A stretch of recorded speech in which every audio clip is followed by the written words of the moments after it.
नमस्कार, आप देख रहे हैं दिल्ली प्राइम और मैं हूं आपके साथ सपना शुक्ला। दिल्ली की पहचान है उसके बाजार, दिल्ली की पहचान है भीड़ भाड़ वाले इलाके। दिल्ली कभी नहीं रुकती थी, लेकिन 2 महीने के लॉकडाउन के दौरान उसे रुकना पड़ा क्योंकि उसे अपने दिल्ली वासियों की भी सुरक्षा करनी थी। लेकिन अब एक बार फिर से दिल्ली के बाजार गुलजार होते दिखाई दे रहे हैं। हालांकि उतनी भीड़ नजर नहीं आ रही है। तो अलग अलग मार्केट्स की तस्वीरें हम आपको इस बुलेटिन में दिखाएंगे, लेकिन एक नजर कोरोना टॉप 20 पर।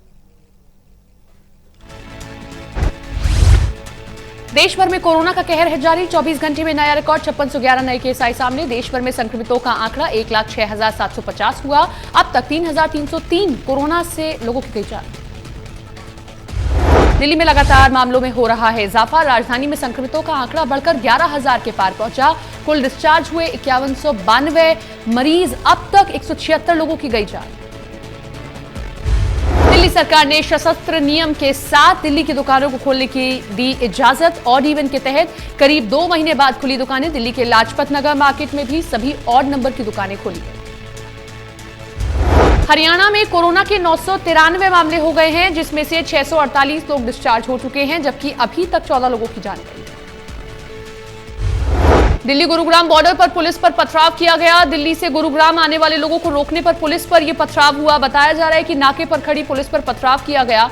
पालम विहार इलाके का पूरा मामला। धर्मनगरी कुरुक्षेत्र में एक ही दिन में कोरोना के 6 पॉजिटिव मामले सामने आए हैं। कुरुक्षेत्र के सेक्टर 3 में एक कोरोना पॉजिटिव केस मिला है। प्रशासन इलाके को कंटेनमेंट जोन बनाकर सील कर चुका है। रोहतक जिले में एक और 20 वर्षीय युवक मिला कोरोना पॉजिटिव। महाराष्ट्र में कोरोना के सबसे ज्यादा मामले। संक्रमितों का आंकड़ा 37,000 के पार। राज्य में संक्रमण से 1300 से ज्यादा लोगों की गई जान। राजस्थान में बेलगाम हो रहा है कोरोना। करीब 5 दिन से प्रतिदिन 200 से ज्यादा पॉजिटिव मरीज सामने आ रहे हैं। प्रदेश में अब तक के सबसे ज्यादा मरीज सामने आए थे। गहलोत सरकार यूपी भेज रही बस, लेकिन राजस्थान में पैदल चलने को मजबूर है मजदूर। सूरत से पैदल चलकर यूपी बॉर्डर पर पहुंचे मजदूर। रेल मंत्री पीयूष गोयल ने ट्रेन चलाने को लेकर किया बड़ा ऐलान। 1 जून से देश भर में चलाई जाएंगी 200 नॉन एसी ट्रेनें। जल्द शुरू होगी ऑनलाइन बुकिंग।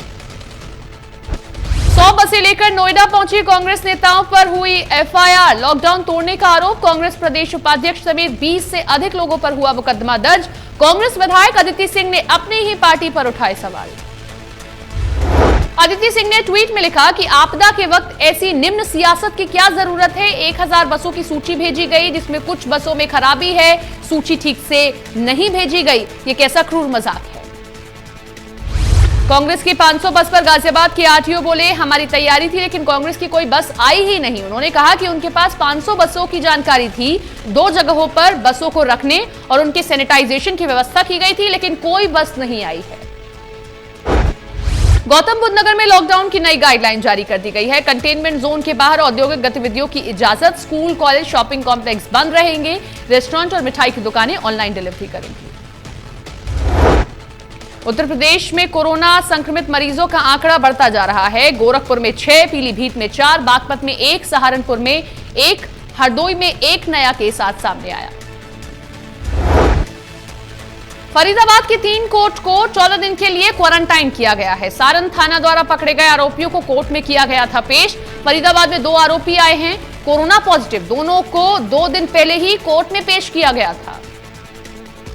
मजदूरों के पलायन से उद्योग पर पड़ा असर। कंपनियों में काम करने वाले मजदूरों की आई कमी। कंपनियों के मालिक ने सरकार से लगाई गुहार, मजदूरों को रोके। नागरिक उड्डयन मंत्री हरदीप सिंह पुरी ने दी जानकारी। देश में 25 मई से घरेलू उड़ानें होंगी शुरू। सभी एयरपोर्ट को दी गई सूचना। पिछले 2 महीनों से बंद है घरेलू उड़ान। ट्रंप ने फिर कहा, हाइड्रोक्सी क्लोरोक्विन कोरोना वायरस से बचाव का एक तरीका। मलेरिया की दवा हाइड्रोक्सी क्लोरोक्विन को लेकर अमेरिका में विरोध का दौर है जारी। साथ ही इसे लेकर कुछ विशेषज्ञों ने अमेरिका के राष्ट्रपति डोनाल्ड ट्रंप की भी आलोचना की है। दुनिया भर में महामारी कोरोना का कहर जारी है। इस वायरस से मरने वालों की संख्या 3,24,000 से ज्यादा हो गई है।